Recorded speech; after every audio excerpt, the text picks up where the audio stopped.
زندگی میں کبھی بھی کچھ بھی بغیر کوشش کے یا آزمائش کے نہیں ملتا۔ کچھ پانا ہو تو جدوجہد لازمی ہے۔ بس اپنی زندگی میں آنے والی ہر آزمائش کو یہ سمجھ کر خوشی سے قبول کر لیا کرو کہ اس کے بعد اللہ پاک تمہیں بہترین صلے سے نوازے گا۔ اللہ کے ہر کام کے پیچھے حکمت پوشیدہ ہوتی ہے، بس کامل یقین ہونا چاہیے۔ سوچو اگر حضرت یوسف علیہ السلام اسی وقت کنویں سے نکال لیے جاتے تو ان کو بادشاہت کیسے ملتی؟ کچھ چیزیں تمہارے حق میں بہتر نہیں ہوتی، اس لیے اللہ رب العزت انہیں تم سے دور کر دیتا ہے۔ ایسا نہیں کہ وہ ان چیزوں کو بہتر نہیں بنا سکتا، بلکہ کبھی کبھار تم اس چیز کی تمنا کر بیٹھتے ہو جو کسی اور کا نصیب ہوتی ہے، جس کا تمہارے پاس رہنا صرف تکلیف کا باعث ہوتا ہے۔ اسی لیے اللہ تمہیں مستقل اذیت سے بچانے کے لیے عارضی تکلیف دیتا ہے۔ کچھ لوگ اور کچھ چیزیں تمہاری زندگی میں صرف آزمائش کے طور پر آتی ہیں، اور آزمائش تو بس وقتی ہوتی ہے۔ اس لیے جب آزمائش کا وقت ختم ہو جاتا ہے تو اللہ رب العزت ان کا خیال بھی تمہارے دل سے نکال دیتا ہے جو تمہیں بے سکون اور بے قرار رکھتے ہیں۔ ہر شے تمہارے مقدر کا حصہ بن کر نہیں آتی، کیونکہ تم ان باتوں کو کبھی نہیں سمجھ سکتے جو اللہ رب العزت جانتا ہے، اور اگر تمہیں ان کی حقیقت کا پتہ چل جائے جنہیں اللہ رب العزت تم سے دور کر دیتا ہے تو تم کبھی ان کے لوٹ آنے کی تمنا نہ کرو۔ مصلحتوں کو سمجھنے سے زیادہ ضروری ان مصلحتوں پر یقین رکھنا ہوتا ہے۔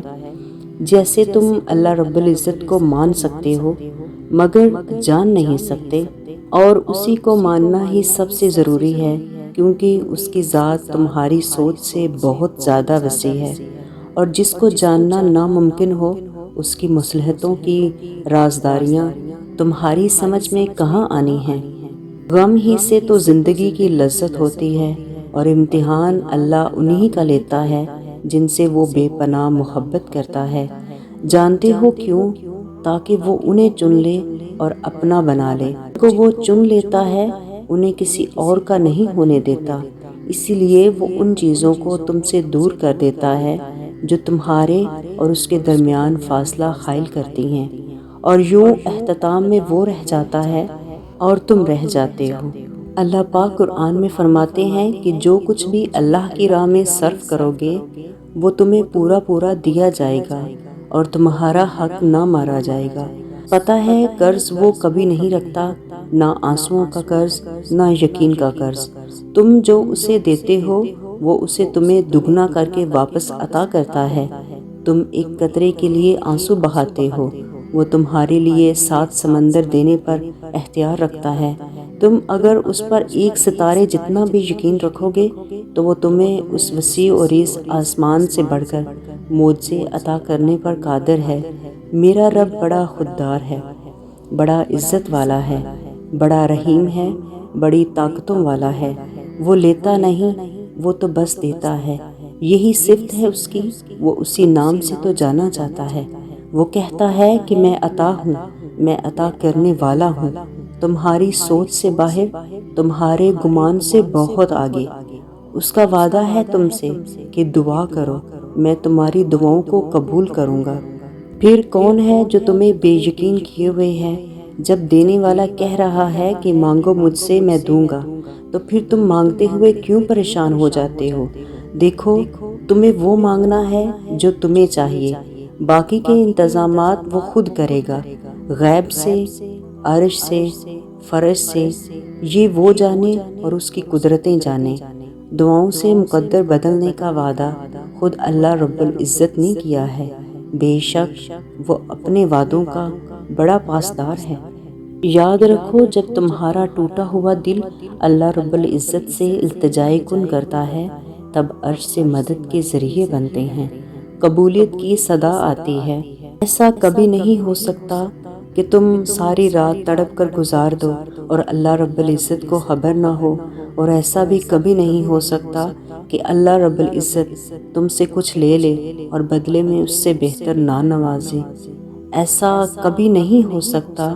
تم دل کے لاکھ سسکنے کے باوجود اس کی رضا کے لیے کچھ چھوڑ دو اور وہ اسے تمہارے حق میں بہتر نہ بنائے۔ راتیں لمبی ہوتی ہیں تو دن چھوٹے ہو جاتے ہیں، مصائب بھی آتی ہیں، یقین رکھو ان کے حل بھی ہوتے ہیں، ان سے نکلنے کے راستے بھی بنتے ہیں۔ اپنے رب پر یقین رکھیں جس نے بار بار تعلیم دی ہے کہ مجھ پر یقین رکھو، توکل رکھو، مجھے پکارو، مجھ ہی سے طلب کرو۔ یقین رکھیں ایسے رب پر جو خود یاد دہانی کراتا ہے، جو صرف آپ کی فلاح چاہتا ہے۔ تمہاری تکلیف ایک بوند کی طرح ہے اور رب کی تم سے محبت ٹھاٹھے مارتے ہوئے سمندر کی مانند۔ تمہارے مسئلے بہت چھوٹے ہیں، رب کا جلال اور اس کی عنایت نہ ختم ہونے والی ہے۔ اگر تم اللہ سے کوئی وعدہ کر لیتے ہو اور مقررہ گھڑی کے قریب آنے پہ تمہارا دل کمزور پڑنے لگ جائے، تب بھی اس وعدے کو نبھانے کی کوشش کیا کرو۔ اللہ کو تم سے کوئی چیز چھین لینا مقصود نہیں، وہ صرف تمہیں کھو دینے کے خوف اور پا لینے کے لالچ سے آزاد کر کے ایک مضبوط انسان بنانا چاہتا ہے۔ تم اپنے وعدوں کو جتنا زیادہ نبھاؤ گے اتنے ہی مضبوط بنو گے، اور آخر میں اللہ خود ہی کوئی راہ نکال کے ہمیں ہماری محبوب شے لٹا دے گا۔ توکل سے قسمت بعد میں اور دل پہلے بدل جاتا ہے، دل کو قرار آ جاتا ہے اور انسان رب کی رضا میں راضی ہونا سیکھ جاتا ہے۔ آزمائش آئی ہے تو صبر بھی آ ہی جائے گا، کیوں فکر کرتے ہو؟ بس اللہ پر یقین رکھو، اپنی دعاؤں کی قبولیت پر یقین اور بھی مضبوط کر لو۔ تمہاری دعاؤں کا جواب بہت جلد آنے والا ہے۔